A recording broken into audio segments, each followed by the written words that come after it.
Hello les marathoniens de la guitare, j'espère que vous allez bien. Et dans cet épisode, on va parler à nouveau d'une anecdote qui s'est passée il y a quelques années. Et je vous en ai déjà parlé soit en audio, soit à l'écrit, donc par email. Mais je voulais aussi vous en parler d'une autre façon aujourd'hui. Et vous allez voir en fin d'épisode, ça va nous ouvrir sur un autre débat. Cette anecdote s'est déroulée en 2012, il me semble, un petit peu avant Fukushima. Et j'étais à New York. Et un jour, je devais me rendre dans le Queens. Donc, pour ceux qui ne le savent pas, donc dans l'État de New York, vous avez plusieurs villes. Et puis, proche de Manhattan, ce que généralement les gens, dans leur imaginaire, appellent New York, eh bien, vous avez différents quartiers, différents... pas district, alors j'ai plus exactement le terme en tête, mais grosso modo c'est la banlieue de New York, et puis vous avez différents, comme toutes les banlieues, vous avez différents types de banlieues. Vous avez par exemple Brooklyn. Alors Brooklyn, ça peut être plus ou moins bobo ou plus ou moins chic. Et puis vous avez le Queens, où là on est carrément dans des quartiers qui peuvent être plus ou moins malfamés. Et ce jour-là, je me rendais justement dans un quartier malfamé, on va dire, et je devais prendre un cours avec un guitariste. Donc un guitariste que je ne vais pas nommer parce que vous allez comprendre dans la suite. Mais ce que je peux vous dire, c'était que il est pas très connu, et c'était un élève de Kenny Burrell. Donc, Kenny Burrell, qui est connu notamment pour son album Midnight Blue, ou également l'album avec Coltrane, donc un excellent album que je vous recommande, en quartet avec Coltrane. Donc je voulais prendre un cours avec ce guitariste parce que notamment il y avait pas mal de choses intéressantes au niveau de la technique main droite que je voulais apprendre avec lui.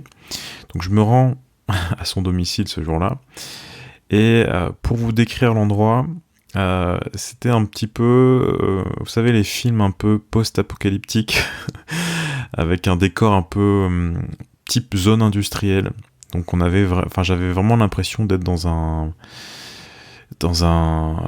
proche d'usines, etc. Donc c'était assez particulier comme environnement. Et en plus, je me rappelle, ce jour-là, il pleuvait. Je me rappelle aussi que la route était un peu... pas très entretenue, on va dire ça comme ça. Bref, c'était un peu... voilà un peu le climat du de l'endroit. Et je me rappelle aussi qu'à l'époque j'avais pas de smartphone, et j'étais un peu perdu dans le quartier, c'était la première fois que je me rendais là-bas. Et je me rappelle avoir demandé à quelqu'un dans la rue: est-ce que vous savez où ça se trouve? Et puis j'ai certainement demandé l'adresse. Et je me rappelle que la personne m'avait répondu moi je sais pas du tout, moi j'habite en ville. Et en ville c'était Manhattan, et lui aussi il s'était égaré peut-être ce jour-là dans ce quartier, et il était un peu surpris qu'on lui pose la question. Et il m'avait quand même aidé parce que il avait dégainé son iPhone, et il avait cherché l'adresse pour moi, donc donc voilà, c'était le tout début de cette technologie. Et d'ailleurs ça m'avait surpris parce que je crois que c'était la première fois que je voyais ça. Bref.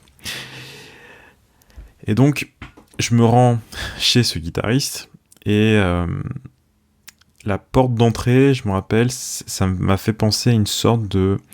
Vous savez, les pièces réfrigérées pour les hangars où on stocke des cadavres d'animaux, etc. Cadavres ou autres. D'animaux ou autres, d'ailleurs. Vous voyez un peu le style, donc c'était pas très très rassurant. Mais finalement, je trouve l'endroit, et... donc je prends le cours, et la chose dont je me souviens le plus de ce cours, outre le fait que j'ai vraiment appris beaucoup de choses et encore des choses auxquelles je pense assez régulièrement dans ma pratique.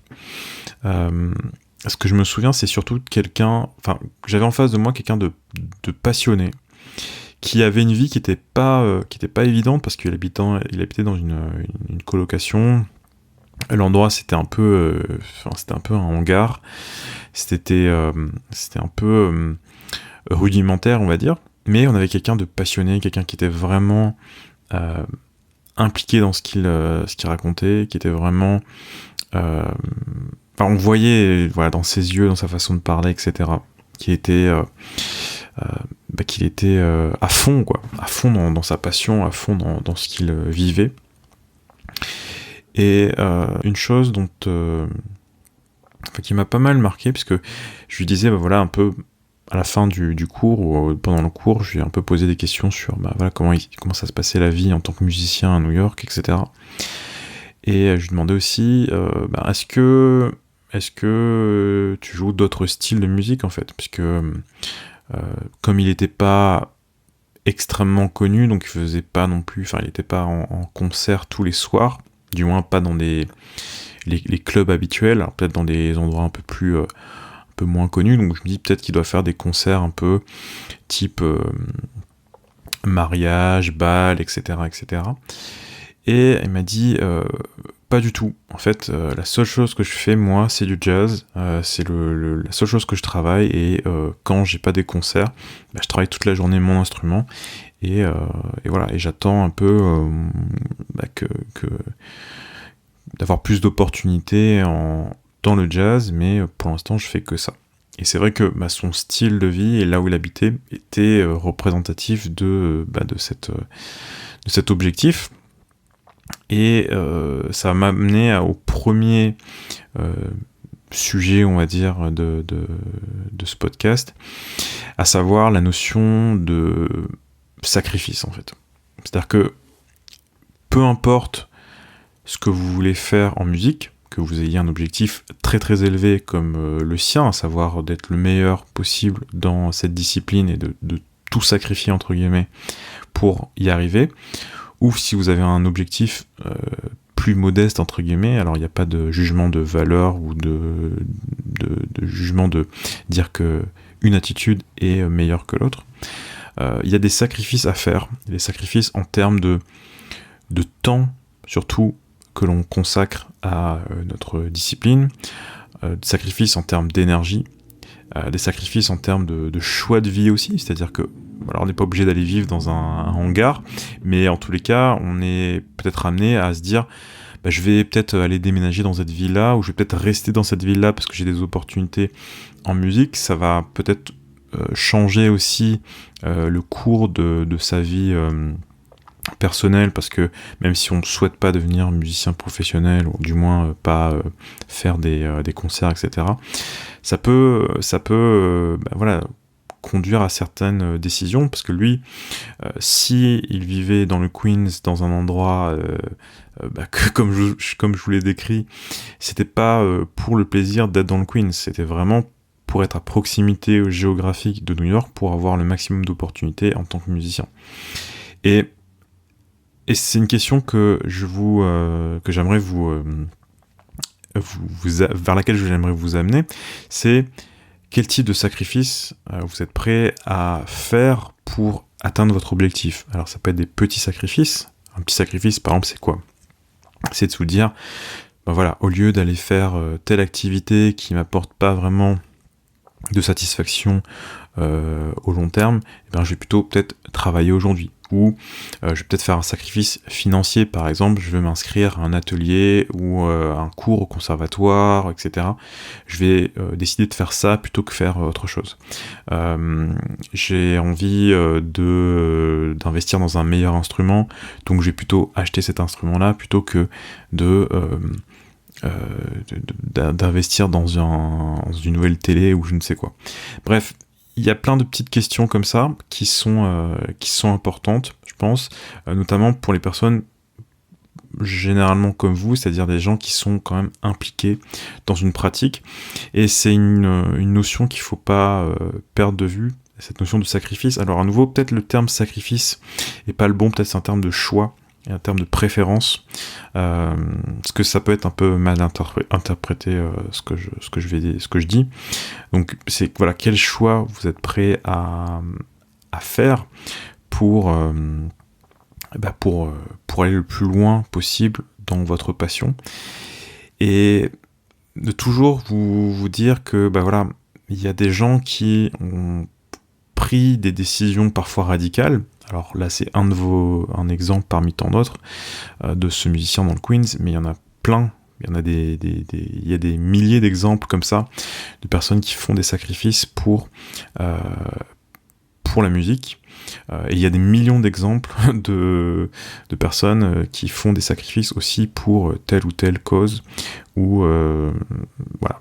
Donc il faut, je pense, revenir parfois à des choses assez simples, c'est-à-dire se poser cette question-là: qu'est-ce qu'on est prêt à faire pour progresser? Qu'est-ce qu'on est prêt à faire pour avancer dans ce qu'on a choisi de faire? Et se dire aussi que parfois, des choses qu'on va pas faire au profit justement de ce qui nous passionne véritablement. Et il faut être serein par rapport à ça, il faut être j'ai envie de dire dans certaines joies, parce qu'on a décidé de faire ça, c'est ce qui nous plaît vraiment, et le reste est entre guillemets moins important. À nouveau, ramenez ça par rapport à votre situation et par rapport à ce qui vous parle, parce que c'est pas, je vous demande pas d'aller vivre ici ou là pour pouvoir jouer un Soul West Montgomery, loin de là. Mais en même temps, ça me paraît important de parler de choses comme ça qui sont au cœur de ce qu'on fait, parce que malgré tout, la musique, c'est une passion qui demande du temps et beaucoup d'énergie. Beaucoup de temps et beaucoup d'énergie. Donc ça forcément, ça nécessite ensuite un certain nombre de choix. Voilà, je vous laisse, donc je vais essayer de faire des épisodes assez courts. Je pense que ça doit être déjà un peu plus de 10 minutes là, donc c'est suffisant, mais on va ouvrir le débat, on va dire, dans le prochain épisode. Donc je vous donne rendez-vous dans le prochain épisode pour un petit peu la suite de l'épisode du jour, donc à très bientôt.